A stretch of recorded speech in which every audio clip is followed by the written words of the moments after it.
केवल एक धर्म के लिए नहीं है, बल्कि धरती के हर इंसान को समझना बहुत जरूरी है, ताकि वो अपनी जिंदगी में सुख, शांति और सफलता को प्राप्त कर सके। भगवत गीता में कुल 18 अध्याय हैं और इन 18 अध्यायों में कुल 700 श्लोक हैं, जिसके प्रत्येक पंक्ति को पढ़ पाना हर व्यक्ति के लिए मुश्किल हो सकता है। इसलिए हम आज की इस बेहद ही खास वीडियो में भगवत गीता के 111 महत्वपूर्ण विचारों को लेकर आए हैं, जिसे बेहद ही आसान और सरल भाषा में आपको समझाने की कोशिश करेंगे। और इन विचारों को हर दिन सुनने से आपके जीवन की वर्तमान और भविष्य की सभी समस्याओं का निवारण किया जा सकता है। अगर आप इस वीडियो का फायदा अधिक से अधिक लेना चाहते हैं तो इस वीडियो को पूरा अंत तक जरूर देखें। तो चलिए इन सबसे शक्तिशाली 111 विचारों को जानते हैं और अपने जीवन में अनुकरण करने की कोशिश करते हैं। 111। जिस तरह से प्रकाश की ज्योति अंधेरे में चमकता है, ठीक उसी तरह से ज्ञान की ज्योति भी चमकती है। इसलिए मनुष्य को हमेशा सत्य की राह पर ही चलना चाहिए। 110। श्री कृष्ण कहते हैं कि इस धरती के हर मनुष्य को अपने कर्म के फल की चिंता किए बिना, उसके परिणाम की चिंता ना करते हुए, बिना किसी लोभ लालच के निष्पक्ष होकर और निस्वार्थ भाव से अपने कर्तव्यों का पालन करते ही रहना चाहिए। 109। जिस तरह से हम पुराने वस्त्र को त्याग कर नए वस्त्र को पहनना शुरू कर देते हैं और पुराने वस्त्र के बारे में सोचते तक नहीं है, ठीक उसी प्रकार से हमारी आत्मा के लिए हमारा शरीर भी कभी एक पुराने वस्त्र की तरह ही हो जाएगा और हमारे शरीर को त्याग कर वो किसी दूसरे शरीर में चला जाएगा, जैसे वो किसी नए वस्त्र को धारण करने के लिए चला गया हो। 108। जिस मनुष्य के अंदर ईश्वर में श्रद्धा नहीं होती और साथ ही साथ ज्ञान की भी कमी होती है, उस मनुष्य को जीवन में कभी भी आनंद और सफलता की प्राप्ति नहीं हो सकती। 107।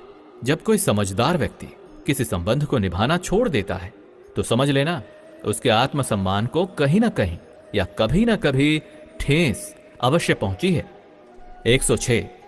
हमें छोड़कर कोई अन्य क्या कर रहा है, कैसे कर रहा है और क्यों कर रहा है, इन सभी बातों से हम अपने आप को जितना दूर रखेंगे उतना ही हम खुश रहेंगे और इतना ही नहीं, हमारे मन को शांति भी मिलेगी।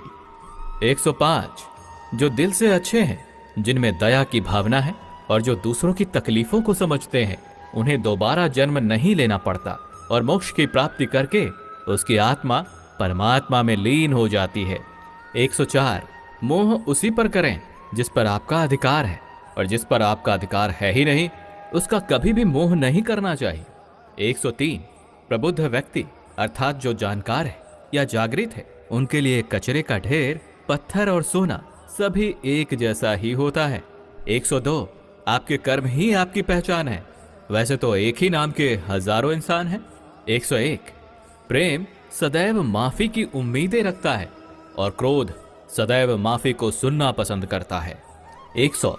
विषय के बारे में सुनने से मनुष्य को आसक्ति होती है, इससे उनमें कामना की इच्छा पैदा होती है और कामनाओं में अड़चनों के होने से क्रोध की उत्पत्ति होती है। 99। जो व्यक्ति हमेशा संदेह करते हैं, उनके लिए प्रसन्नता ना तो इस लोक में है और ना ही किसी और जगह। 98। कर्म वो फसल है जिसे प्रत्येक मनुष्य को किसी भी हाल में काटना ही पड़ता है। इसी कारण से हमेशा हमें अच्छे बीज ही बोनी चाहिए ताकि अच्छी फसल को काट सके। यानी कि अगर कर्म हमारा अच्छा होगा तभी तो उसके परिणाम भी अच्छे होंगे। 97। जो भी होने वाला है वो हर हाल में होकर ही रहेगा और जो नहीं होने वाला है वो कभी भी नहीं होगा। ऐसा ज्ञान जिनके बुद्धि में होता है वो कभी भी परेशान नहीं होते। 96।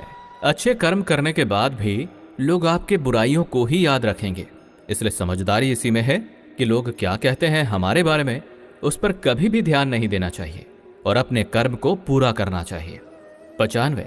जितना हो सके खामोश रहना ही बेहतर है, क्योंकि ये आपको तो जानना ही चाहिए कि आपकी जुबान ही आपसे सबसे ज्यादा गुनाह करवाती है। 94। भगवत गीता में श्री कृष्ण जी अर्जुन से कहते हैं कि हे अर्जुन, मेरा परम भक्त जो हमेशा मुझे याद करता है और एक चित्त